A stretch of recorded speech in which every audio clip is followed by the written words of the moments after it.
அனைவருக்கும் வணக்கம். நம்ம டெய்லியும் prelims and mains point of வியூல கரண்ட் அஃபேர்ஸ் ஆர்டிகல்ஸ் பார்க்குறோம். ஸோ இன்னைக்கு என்ன ஆர்டிகல் இருக்கு அப்படின்னா, செபி தலைவராக துகின் பாண்டே நியமனம் அப்படின்னு சொல்லி கொடுத்துருக்காங்க. இந்த செபி அப்படிங்கிற நிறுவனம் பார்த்தோம்னா, ஃபர்ஸ்ட் அந்த நிறுவனத்தை பத்தி நம்ம தெரிஞ்சுப்போம். Securities and exchange board of India அப்படின்னு சொல்லுவாங்க. எப்போ உருவாக்கப்படுது அப்படின்னு பார்த்தோம்னா, செபி ஆக்ட், ஓகேங்களா, SEBI act, securities and exchange board of act 1992 இந்த சட்டம் கொண்டு வரப்படுது. இந்த சட்டத்துக்கு கீழே ஏப்ரல் 12, 1992 இந்த அமைப்பு உருவாக்கப்படுது. எதற்காக அப்படின்னு பார்த்தோம்னா, இந்த செபி அப்படிங்கிற அமைப்பு செக்யூரிட்டிஸ் மார்க்கெட்டை ரெகுலேட் பண்றதுக்காக பிரத்யேகமா உருவாக்கப்படுது இந்தியாவில். இந்த அமைப்பை பொறுத்த வரைக்கும் பார்த்தோம்னா, ஒரு முக்கியமான விஷயத்தை தெரிஞ்சுக்கணும். இது சட்டத்துக்கு கீழே இயற்றப்பட்டனால இது ஒரு ஸ்டாச்சுரி பாடி அப்படின்னு நம்ம சொல்றோம். சட்டத்தால் இயற்றப்பட்ட அமைப்பு அப்படின்னு சொல்லி.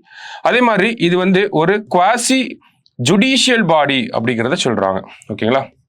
அதே மாதிரி இந்த அமைப்பு பார்த்தீங்கன்னா குவாசி லெஜிஸ்லேட்டிவ் பாடி அப்படின்னு சொல்றாங்க. ஓகேங்களா. இதற்கு பகுதி அளவு அந்த நீதி சார்ந்த அதிகாரங்களும் பகுதி அளவு அந்த சட்டம் சார்ந்த அதிகாரங்களும் இருக்கு.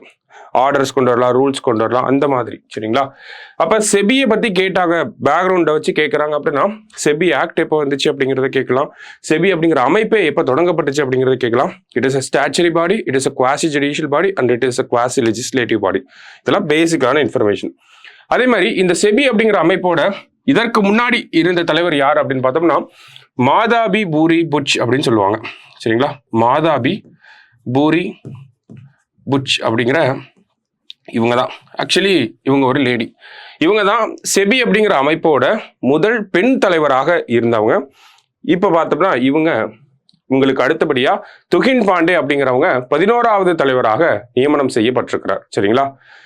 ஸோ நம்ம இன்ஸ்டிடியூஷன்ல பார்த்தோம்னா, பேங்கிங்கான ஃபவுண்டேஷன் கோர்ஸ் அப்படிங்கிறது மார்ச் 9 பிளான் பண்ணியிருக்காங்க. ஸோ பேங்கிங்கான ஃப்ரீ ஓரியன்டேஷன் கிளாஸ் அப்படிங்கிறது எல்லா பிரான்ச்சஸ்லையுமே நடக்க போகுது. பேங்கிங் எக்ஸாம்ஸ் பற்றின ஐடியாவை தெரிஞ்சுக்கணும் அப்படின்னா இந்த ஓரியன்டேஷன் கிளாஸ் அட்டன் பண்ணுங்க. டோட்டலாக கிளியர் பண்ணி கொடுப்பாங்க. எப்படி ஸ்ட்ராட்டஜைஸ் பண்ணணும், எப்படி எக்ஸாமுக்கு ப்ரிப்பேர் பண்ணணும், எல்லாமே சொல்லி தருவாங்க. சரியா.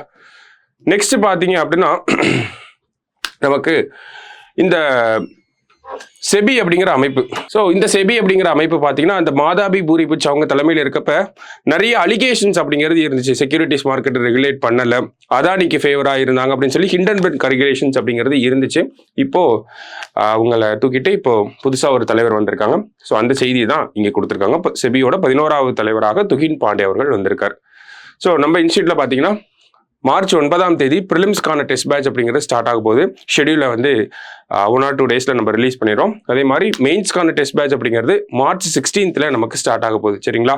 So prelims and then mains ரெண்டுத்திலையும் ஒரே நேரத்தில் ஃபோக்கஸ் பண்ணணும்னு நினைக்கிறவங்க 2 டெஸ்ட் பேட்ச்லையும் நீங்கள் தனித்தனியாக என்ரோல் பண்ணிக்கலாம். சைமில்டேனியஸாக சைட் பை சைட் நம்ம படிச்சுட்டே வரலாம். ப்ரிலிம்ஸ் எக்ஸாம் முடிஞ்சோடனே அந்த கையோடையே நம்ம மெயின்ஸ்க்கும் பக்காவாக ரெடியாக இருந்திருப்போம். சரிங்களா. ஸோ வேறு ஏதாவது டவுட்ஸ் இருக்கு அப்படின்னா நீங்கள் நம்ம பிரான்ச்சஸ்க்கு கால் பண்ணி என்கொயர் பண்ணிக்கோங்க. நன்றி.